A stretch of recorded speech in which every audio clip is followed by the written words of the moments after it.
Annyeong chingus! So for today's video, I'll be unboxing my copy of Bangchan's Dicon Photobook Mini Edition, also known as Dicon 102. So these are the inclusions. We have the Photobook, PC binder, special card set, and the 100 pieces of Photocards. Super quick lang because there are a lot of Photocards here. Ayan. We have 12 pieces per member and 4 pieces ng unit or group Photocards. You can fit all these Photocards dun sa binder na kasama, and the Photobook looks like this.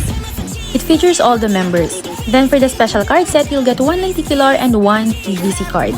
So ayan, you can get this as tingi or as a set, available din with other members and other groups. Check Yellow Basket. Yun lang, bye!